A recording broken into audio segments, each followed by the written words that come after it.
저는 여러분과 함께 용서라는 제목으로 은혜를 나누고자 합니다. 잘못에 대한 용서가 없이 정죄와 심판만 있다면 인류와 모든 만물은 순식간에 파멸되고 말 것입니다. 왜냐하면 하나님을 제외하고는 이 세상에 존재하는 모든 것이 실수하고 실패하고 범죄합니다.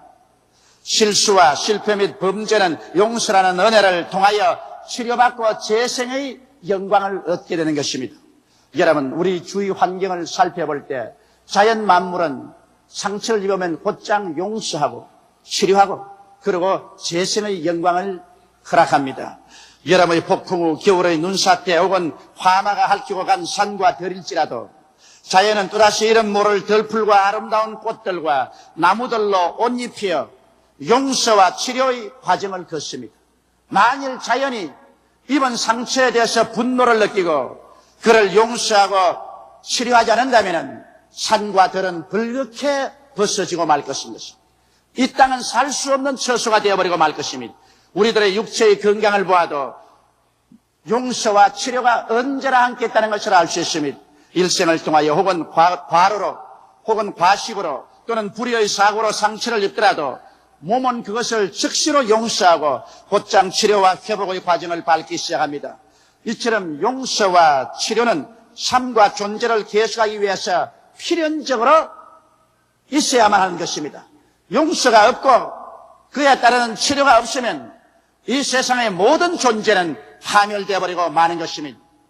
그러므로 여러분, 우리는 이 땅에 살면서 용서받아야 또 용서해 줘야 하는 필연적인 책임을 가지고 있습니다. 그러면 우리가 어떠한 용서의 과정을 적극적으로 체험하면서 살아가야만 할까요? 첫째로 우리는 자기를 용서해 줘야만 하는 것입니다. 자기의 잘못을 사하지 못하는 자는 자기에 대하여 실망 혹은 절망하고 좌절하며 자학을 거치지 않습니다. 오늘 수없이 많은 사람들이 음울한 가운데 살고 있으며 열등의식과 좌절감, 자기 학대 속에 살고 있는 이유는 자기에 대한 깊은 용서가 없기 때문인 것입니다. 자기를 용서하면 자기를 용납할 수 있고 자기를 사랑할 수 있습니다. 자기를 사랑할 때야만이 인생을 긍정적이고 적극적으로 살 수 있으며 밝고 맑고 환한 태도를 가지고 살 수 있습니다. 그러나 자기를 미워하고 자기를 정죄하고 심판하고 살면은 언제나 음울한 가운데 살게 되며 모든 인생 만물을 부정적으로 바라보게 되는 것입니다.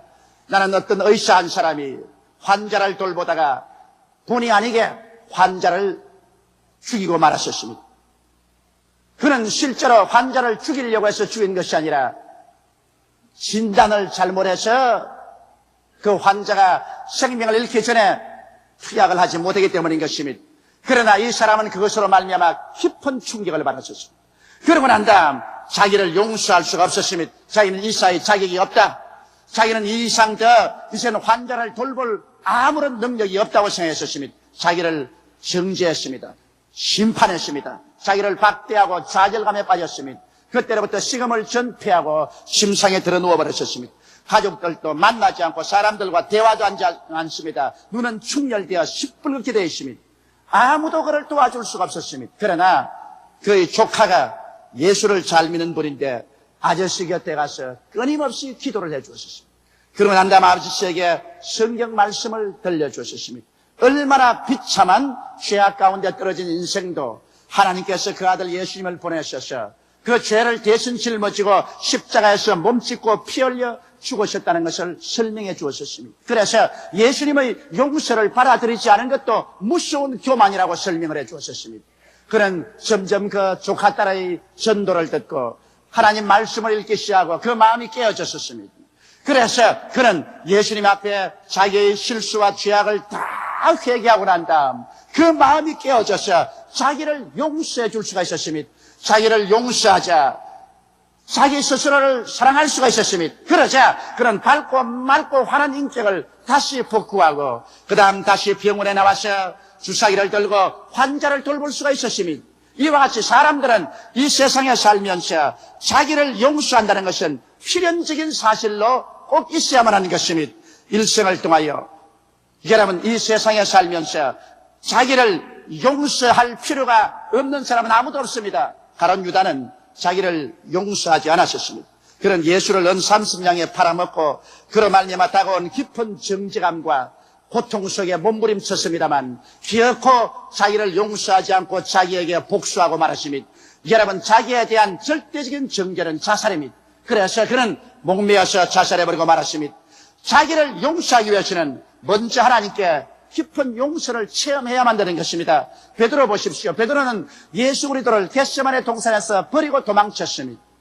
예수께서 안나사와 가야바의 뜰에서 심판당할 때 그는 그곳에 같이 있었습니다. 그러나 적은 계집종 앞에서 세 번이나 예수를 모른다고 부인할 때 세 번째는 저주하고 맹세하여 가로되 내가 저를 도무지 알지 못한다고 말하셨습니다.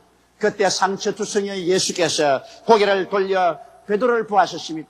그는 그 마음속에 두 날 가진 날카로운 검으로 찔리는 것 같았습니다. 그 길로 뛰쳐나와서 그는 바깥에서 땅을 치며 통구하고 울었었습니다. 그는 그때 좌절하고 말한 것입니다. 자기에 대한 미움이 꽉 들어찼습니다. 저는 자기를 용서할 수 없다고 생각했습니다. 완전히 자기를 정죄하고 말았었습니다. 그는 어둡고 캄캄한 삶을 살았었습니다. 얼마 있전에 그는 말하기를 나는 이제 고기 잡으러 간다. 나는 이제 예수 그리스도의 제자가 될 자격이 없다. 나는 부림받은 사람이다. 그래서 갈릴리로 내려가서 옛 배를 끄집어내고 그물을 다시 간추려서 먼지를 털고 고기를 잡으러 나갔지만은 자기를 정죄하고 좌절한 사람은 이 세상에 성공하지 못합니다. 왜냐하면 인생을 살면서 모든 적극성을 다 잃어버립니다. 할 수 없다. 이젠 절망이다. 나는 버림받았다는 생각 때문에 적극적으로 인생을 살 수 없으므로 무엇을 해도 실패합니다. 베드로는 배를 타고 가서 그물을 던져서 잡아당겼으나 한 마리도 잡히지 않습니다. 열성이 없고 적극적인 태도를 잃어버린 그에게 고기가 잡힐 리가 없습니다. 새벽까지 그물을 던져도 한 마리도 못 잡았습니다.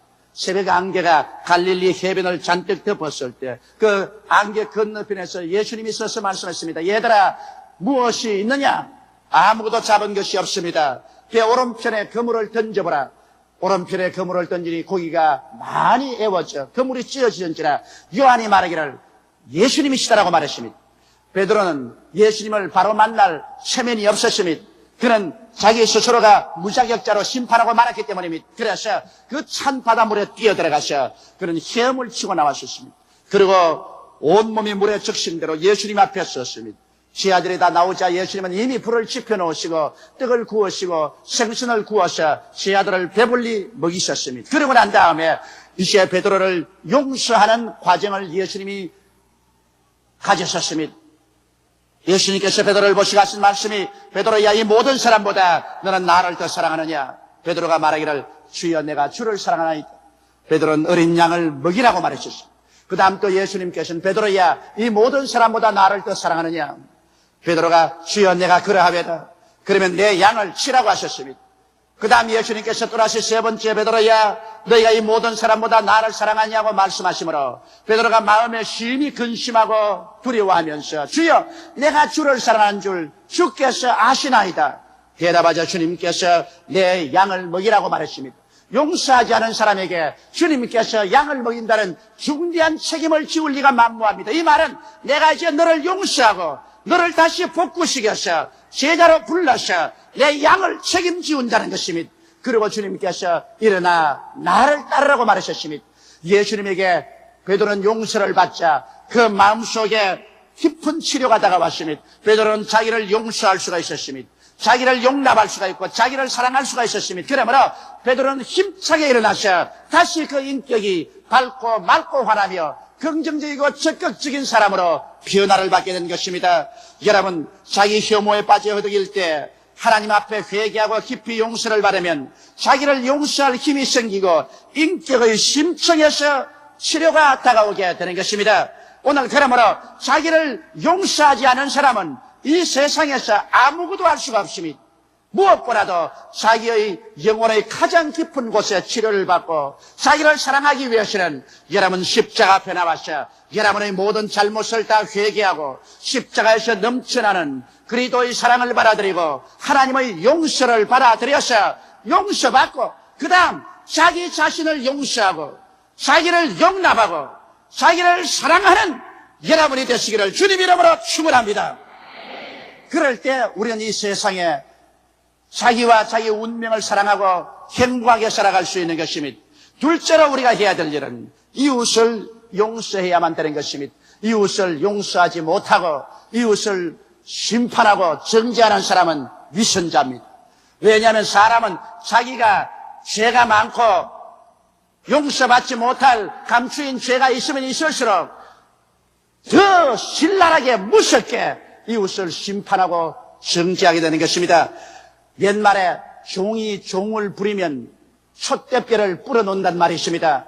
우리 생각에는 시집살이 무섭게 한 시어머니가 며느리를 얻으면 아주 사랑으로 대할 것 같지만은 실상은 그렇지 않습니다. 시집살이 심히 한 시어머님일수록 며느리를 맞이하면 안 죽을 만큼 시집살이를 시킵니다.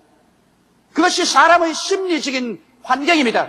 남을 심히 정죄하고 심판하는 사람일수록 그 마음속에 깊은 위선의 인격을 가지고 있습니다. 요한복음 8장 1절로 11절에 보면 예수님께서 성전에 나가서 복음을 전가하는데 수많은 사람이 모였었습니다. 그런데 갑자기 저 밖에서 여인의 울음소리가 나고 사람들의 웅성거리는 소리, 고함소리가 들렸습니다. 일시에 사람들이 돌아보니까 여기 한 여자가 끌려옵니다. 그는 머리가 산발이 되고 옷은 찢어지고 신발은 벗었고 몸은 상처 있고 눈은 울어서 충혈되어 있었습니다. 바리새 교인, 사두개 교인, 율법사, 즉 모세의 제자들이 이 여자를 끌고 와서 예수님 발 앞에 내동댕이 치고 난 다음 외쳐 말하기를 선생이여, 이 여자는 가늠하다가 현장에서 잡혔습니다. 모세의 율법에는 이 여자를 돌로서 쳐 죽이라고 말했습니다. 손에 돌을 들어 보였습니다. 예수님, 당신은 이 여자를 어떻게 하겠습니까? 예수님은 즉시로 허리를 굽혀 손가락으로 글을 썼습니다. 무슨 글을 썼다는 내용이 기록되어 있지 않습니다. 그러나 성과 같이 사람들이 예수여, 이 여자를 당신은 어떻게 하겠습니까? 독촉하는지라 예수님이 고개를 들으셔서 이 사람들의 눈을 뚫어지게 바라보시고 난 다음 말씀하셨습니다. 너희 중에 죄 없는 자가 먼저 돌로 이 여자를 쳐라! 예수님의 이 말씀은 두 나가진 금보다 예리하게 그들의 양심을 꿰뚫었었습니다. 간담이 서늘했었습니다. 즉시로 예수님은 고개를 숙여서 허리를 굽혀 손가락으로 손가락으로 글을 썼습니다. 틀림없이 그들의 감추인 위선의 죄악을 백일천하에 드러내놓았을 것입니다. 이것을 보고 놀란 사람들은 모르다 돌멩이를 내버려두고 그러만 날 살려라 도망을 쳐버리고 말한 것입니다. 위선자들입니다. 이 여자를 돌로서 쳐 죽일 만큼 의로운 자였다면 예수님 앞에 당당히 서야 될 것 아닙니까? 그러나 자기들의 죄는 다 감추어 놓고 이 여자의 죄는 들추어내어서 고소하고 정죄하여 죽이려고 하는 이 사람들은 위선자였습니다. 그렇기 때문에 예수님께서 공명정대하게 그들의 실상을 드러내려고 하자 다 도망치고 말한 것입니다. 여러분, 이 세상에서 죄 없는 예수님은 죄인을 불쌍히 여기시고 사랑해서 살리려고 했었습니다. 예수님은 이 여자를 보고 고개를 들라 주위를 살펴보라, 너를 고소하고 정죄하는 자가 있느냐고 하셨습니다. 이 여자가 보니 아무도 없었기에 주여 없나이다. 예수님 말씀하기를 나도 너를 정죄하지 아니한다. 집에 돌아가서 다시 죄를 짓지 말라고 말하셨습니다. 주님은 죄가 없으신 하나님의 아들이십니다. 그렇기 때문에 죄인을 불쌍히 여기고 긍휼히 여깁니다. 죄인을 불쌍히 여기지 않고 고소하고 심히 정죄하는 사람은 위선자인 것입니다. 그러므로 여러분과 내가 위선자가 되지 않기 위해서는 이웃을 용서할 줄 알아야만 되는 것입니다. 용서 안 하는 사람일수록 그는 위선자인 것이요, 용서하는 사람일수록 하나님께 용서받은 의인들인 것입니다. 여러분, 그러므로 우리들은 이 세상에 살면서 내가 용서받는 것이 필요한 것처럼 내 이웃도 용서해 줘야 되는 것입니다. 베드로가 한 번은 예수님께 나와서 물었습니다. 주님, 내게 범죄한 사람을 7번 용서하면 충분하겠지요? 베드로 생각에는 7번이면 최대로 용서해 준다고 생각했습니다. 그럴 때 예수께서 말씀하기를 아니라 내가 내게 말하니 7번씩 70번이라도 죄를 짓고 회개하고 나오거든 용서해 주라고 말씀하시고 이런 비유를 들어 말씀하셨습니다. 한 임금님이 신하와 비청산을 하는데 한 신하를 부르니까 그 신하가 1만 달란트 빚을 졌습니다. 1만 달란트라면 우리 한국 돈으로 약 100억 원 가까이 됩니다. 갚을 수가 없으면 자기 몸도 팔고 처자도 팔고 재산을 다 팔아서 빚을 갚도록 명령하니까 이 사람이 땅에 엎드려 통곡하고 울면서 용서를 해달라고 빕니다. 하도 사정이 딱하기에 임금이 다 용서하고 탕감해 주었습니다. 이 사람은 그 빚을 용서받고 탕감받고 왕궁에서 나오는데 마침 자기에게 100데나리 빚진 친구를 만났습니다. 100데나리라면 우리 한국 돈으로 지금 한 150만 원쯤 됩니다. 그 친구를 만나자마자 멱살을 잡고, 야, 이 녀석아, 내 돈 갚아라. 그래, 내 돈은 그저 땅에서 주었던 돈이라더냐? 갚아라. 150만 원 내놓아라. 내가 지금 돈이 없으니 말미를 주면 장차가겠다. 아니, 잔소리하지 말아라. 잡아서 그를 고소해서 감옥에 쳐넣어버렸습니다. 이 사실을 본 친구들이 너무나 안 되어서 임금님에게 보고했습니다. 임금님이 그 말을 듣자 이 사람을 다시 호출해서 왕궁에 불러들이고 난 다음에 엄히 명령하셨습니다. 야, 이 나쁜 놈아, 나는 너가 통회하고 간청하기에 100억 원의 빚을 다 탕감해 주었는데 너는 왜 너의 친구 150여만 원 빚진 자를 탕감하고 용서해 주지 못했는가? 이 사람을 잡아서 그 빚을 다 갚을 때까지 감옥에 넣어 고통을 주라고 말하셨습니다. 그러고 난 다음 예수께서 말씀하시기를 너희도 진심으로 너희 이웃을 용서해 주지 못하면 하늘에 계신 아버지가 이렇게 하시라고 말한 것입니다. 오늘 많은 사람이 인생을 살면서 이유 모를 심령의 고통을 가지고 삽니다.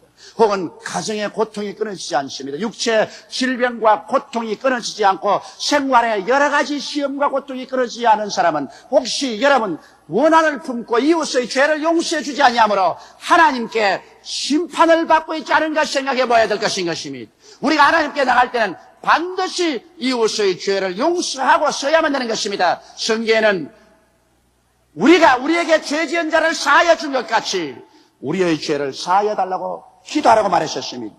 우리가 서서 기도할 때 아무에게나 혐의가 있거든 용서하라. 그리해야 하늘에 계신 내 아버지께서 너희 허물을 용서하여 주시라고 말씀하는 것입니다.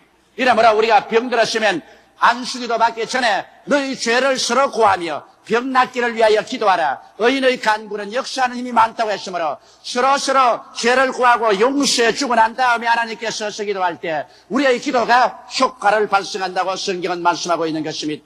용서치 못할 때 고통당한다는 것을 잊지 마시기 바랍니다. 먼저 내 양심의 고통을 당하고 내 육체의 고통을 당하고 생활과 환경에 고통이 다가온다는 것을 잊지 말아야 되는 것입니다. 이러므로 일생을 살면서 용서가 필요하지 않은 사람은 한 사람도 없습니다. 그러므로 자기가 용서가 필요한 것처럼 다른 사람에게도 용서해주는 여러분이 되시기를 주님의 이름으로 축원합니다.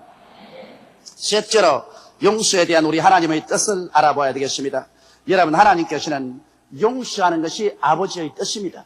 그렇지 않고야 하나님께서 어찌해서 아담과 하와가 에덴 동산에서 범죄했을 때 그대로 멸해버리지 아니하시고 짐승을 잡아 피를 흘리시고 가죽을 벗겨 옷을 해입혀서 내보냈겠습니까? 이것은 상징적인 의미가 있습니다. 왜냐하면 아담과 하와가 죄를 지었으므로 타인이 피를 흘려서 그 가죽을 벗겨 입혀야 산다는 것입니다. 이것은 장차 하나님의 아들 예수께서 오셔서 피를 흘려셔서 죄를 속하고 그 의의 이복을 벗어서 인류에게 입혀줄 것을 상징적으로 보여주신 것입니다. 구약 4,7년 동안 짐승의 피가 강물처럼 흘러셨습니다. 이것은 구약 4,000년 내내 하나님은 인류를 용서하기 위해서 세우러 그 아들 예수님이 오셔서 피를 흘릴 것을 예언한 것입니다. 하나님이 세상을 이처럼 사랑하사 독생자를 주시니 누구든지 저를 믿으면 멸망하지 않고 영생을 얻으려는 하나님의 약속은 값없이 주어진 약속이 아닌 것입니다. 우리가 죄사함 받을 때는 믿음으로 값없이 받지만 하나님 편에서는 무서운 대가를 지불하셨습니다. 하늘과 땅을 다 주고도 바꿀 수 없는 그 아들 예수를 이 세상에 보내셨습니다. 그는 동정녀 마리아의 몸을 통해서 이 세상에 사람의 몸을 쓰고 태어났어요. 30년 사시고 3년 동안 하나님 나라를 전파하시고 난 다음 그가 자원해서 우리의 죄물이 되기 위해서 십자가에 올라가는 것입니다. 여러분과 나는 우리 죄대로 심판받으면 한 사람도 살아남을 수 없는 것은 여러분과 나는 우리의 죄의 빚을 갚기에도 능하지 못합니다. 그러나 예수님은 하나님으로서 사람이 되어오셔서 죄가 없었기 때문에 우리의 죄를 다 갚고도 능히 부활할 수 있는 여유가 있었습니다. 그러므로 예수님께서는 여러분의 죄, 여러분의 불의, 여러분의 추악, 여러분의 저주와 절망을 자원해서 걸머지시고 십자가에 올라가셨죠. 오전 9시에 주님 십자가에 못 박여서 낮 12시가 되면 천지가 어두워지죠. 그리고 마지막 오후 3시가 되면 예수님은 그 말할 수 없는 고통 가운데서 하나님이여 하나님이여 어찌하여 나를 버리시나이까 절규했습니다. 그리고 내가 다 이루었다고 외치실 때 모든 인류의 죄악은 예수 그리스도의 고난을 통해서 청산되었습니다. 과거의 죄도 청산되었습니다. 현재의 죄도 청산되었습니다. 미래의 죄도 청산되었습니다. 하나님은 그리스도 예수의 제물을 바라셔서 인류의 죄악을 하나님 편에서 일방적으로 용서해버리고 말한 것입니다. 예수님의 심장이 터져서 피와 물을 쏟은 그 대가가 용서로서 인생에게 주어진 것입니다. 그러나 하나님이 아무리 일방적으로 용서해 놓아도 회개하고 이 용서를 받아들이지 않으면 그 용서는 소용이 없습니다. 여러분, 인류에게 2000년 전에 이미 하나님은 용서를 선포했지만 수많은 사람들이 이 용서를 짓밟아버리고 발로 차고 침을 베앗고 무시하고 그들은 지나가셨습니다. 그래서 하나님의 용서를 받지 못하고 그들의 육신의 장막이 무너질 때 맹렬한 하나님의 심판을 받아 지옥으로 떨어지고 말았습니다. 여러분, 용서하는 하나님은 용서를 거역하는 사람에게는 심판을 내릴 수밖에 없습니다. 다른 도리가 없는 것입니다. 지금도 하나님께서는 온 인류에게 값없이 용서를 주기를 원하시는 것입니다. 용서해 주는 자가 십자가를 걸머치고 용서받는 자는 값없이 받기를 하나님 원하고 있는 것입니다. 이 용서는 회개하고 예수를 구주로 모실 때 하나님 편으로부터 받을 수가 있는 것입니다. 여러분과 나에게 하나님이 원하는 대가는 아무것도 없습니다. 죄를 지었음에도 불구하고 못났음에도 불구하고 버림을 받아야 마땅함에도 불구하고 죄지은 그대로 못난 그대로 빈손든 그대로 하나님 앞에 나와서 죄를 회개하고 예수만 믿으면 용서를 받습니다. 죄가 찔리면 우리 허물을 인하며 죄가 상하면 우리 죄악을 인함이라. 죄가 징계를 받음으로 우리가 평화를 누리고 죄가 채찍에 맞음으로 우리가 나음을 입었도다. 우리는 다 그릇 행하여 어린 양같이 각기 제 길로 갔거늘 야훼께서는 우리 무리의 죄악을 저에게 담당하시겠다고 말씀하셨습니다. 예수께서 우리 대신해서 다 청산한 사실을 오늘 받아들이고 용서를 받게 되시기를 주의 이름으로 축원합니다. 용서해 준다는 것은 쉬운 일이 아닙니다. 세계적인 유명한 화란의 전도자 호리텐붐 여사는 독일 나치 수용소에서 가진 고통과 시련을 겪었고 부모도 나치 수용소에서 다 세상을 떠고 그는 자기 여동생과 함께 여자 수용소에서 가진 곤욕을 겪었습니다. 경무를 담당해야 했고 그 노동 위에 주는 음식이란 형편이 없었습니다. 영양실조로 수많은 사람이 죽어갔었습니다. 그 동생과 함께 하나님께 기도하고 끝까지 매달렸었습니다. 그러나 그 동생은 영양실조로 죽었습니다. 그런데 그가 나치 수용소에서 다행히 살아나서 전도자가 되어서 독일에 가서 어느 교회에서 복음을 전도할 때 예수 그리스도의 복음을 전하고 난 다음에 회개할 사람 앞으로 나오라고 하니까 그게 수염이 듭수룩한 중년 신사한 사람이 나오는데 그는 그 사람을 보자마자 소스라쳐 놀라고 갑자기 그 심장의 피가 거꾸로 흐르는 것 같았습니다. 그 마음속에 분노가 폭발했었습니다. 그는 순간적으로 얼어붙은 것 같다고 그의 기억력은 다시 한번 나치 수용소로 돌아갔었습니다. 그 사람은 다른 사람 아닌 여자 수용소에 책임을 지고 있던 독일 병사였었습니다. 그 독일 병사가 자기와 자기 여동생을 사무실로 끌어들여 놓고 온 전신을 빨가벗기고 가진 인간으로서 견딜 수 없는 모욕과 수치를 가한 그 독일 병사였습니다. 그 독일 병사는 지금 살아서 수염이 덥수룩해서 교회에서 설교를 듣고 회개할 사람 나오긴 앞으로 나오는데 그 병사가 농락했던 자기와 자기 동생 그는 이미 죽었지만은 그는 어디에 있습니까? 그들의 마음에 입은 상처는 끝이 없었습니다. 그는 그 독일 병사를 보자마자 뛰어내려가서 멱살을 잡고 야 이놈아 너 그러고도 하나님이 두렵지 않느냐 태양을 쳐다보고 살고 있느냐 이렇게 외치고 싶다는 것입니다. 온 피가 거꾸로 역류하고 온 몸이 다 얼어붙고 분노가 하늘로 사무쳤습니다.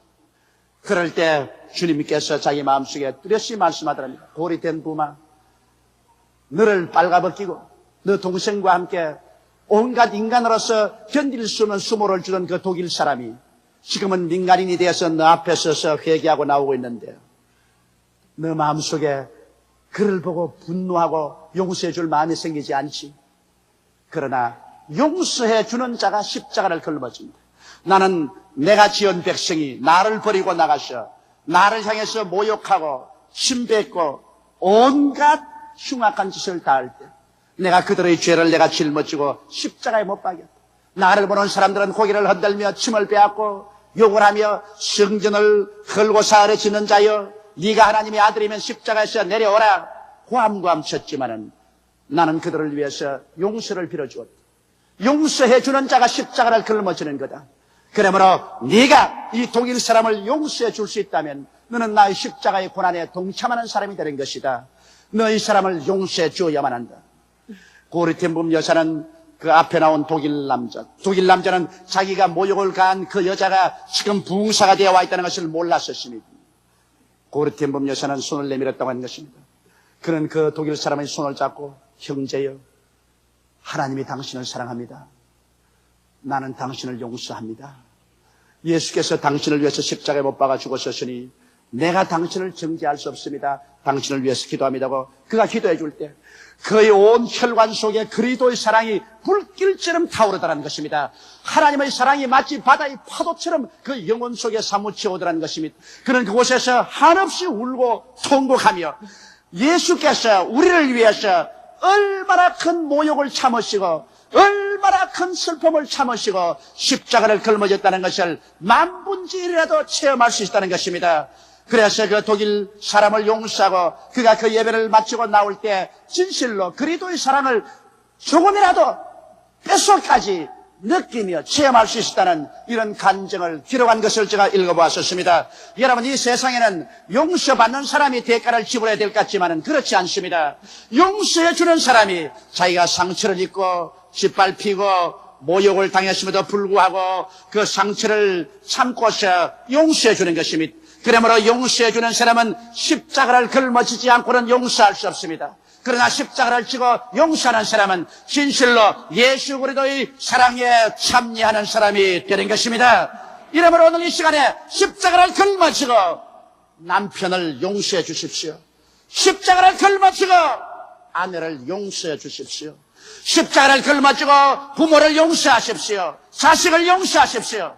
십자가를 걸머지고 이웃을 용서하고 원수까지라도 용서해 주십시오. 용서 속에만이 치료가 흐릅니다. 복수 속에는 치료가 있을 수가 없습니다. 원한에 대한 복수를 하면 또다시 복수가 연급보지 치료는 없습니다. 그러나 용서 속에 한없는 하나님의 치료가 임하시며 치료의 뒤에 사랑이 임하셔서 참으로 긍정적이고 적극적이며 밝고 맑고 환하게 인생을 살아갈 수 있는 것입니다. 오늘 이 시간에 사랑하는 형제 자매 여러분, 여러분이 죄를 지었음에도 불구하고 못났음에도 불구하고 하나님을 거역하고 반역하며 추악한 삶을 살았음에도 불구하고 그 죄는 예수님께서 다 책임지고 십자가에 올라가서 아무 불평 없이 아무 원한 없이 이를 깨물고 눈물을 흘리며 온갖 고통을 다 당하면서 지불해 주셨습니다.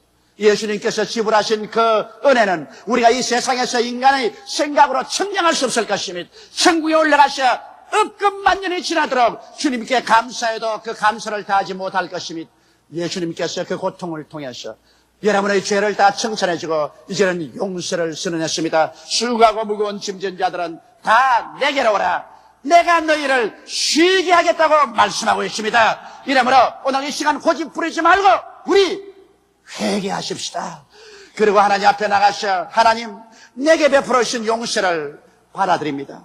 하나님이여 나를 불쌍히 여기시고 용서하여 주옵소서. 이제는 내가 예수를 구주로 믿고 하나님을 아버지로 섬기고 하나님의 영광을 위해서 살겠으니 나를 거두어 주시옵소서. 마음 문을 열고 주님 앞에 나가십시다. 이미 예수를 믿은 우리들은 더 깊이 십자가를 우리 가슴에 받아들이고 더 깊이 용서를 체험해서 그 용서 가운데 나를 더 깊이 용서하고 내 이웃을 더 깊이 용서해서 나를 통하여 치료와 사랑이 강물같이 흘러나가도록 되시기를 주님의 이름으로 축원합니다. 다 같이 오게 하시겨 기도드리겠습니다. 전능하시고 거룩하신 하나님 아버지, 우리는 다 부족하고 연약한 사람들입니다. 죄를 짓고 불의하고 추한 사람들입니다. 완전한 사람은 아무도 없습니다. 내 아버지 하나님이시여, 내게 하나님 앞에 용서가 필요한 것처럼 내게 죄 지은 자를 내가 용서할 수 있게 도와주시옵소서. 용서하는 것이 십자가를 걸머지는 것처럼 괴로울지라도 예수님이 날 위하여 십자가 걸머졌으므로 나도 십자가를 걸머지고 용서해야 될 의무와 책임이 있다는 것을 알게 도와주시옵소서. 하나님 아버지여, 오늘 이 시간 교회에 출석하신 분 중에서 아직 하나님의 용서를 받아들이지 못한 사람이 있습니까? 예수를 믿지 않은 사람, 믿다가 타락한 사람이 있습니까? 그렇다면 성령으로 감동하여 주셔서 오늘 일생일대의 기회인 아버지의 용서를 받아들이게 도와주시옵소서. 예수님 이름 받들어 기도드리옵나이다. 아멘.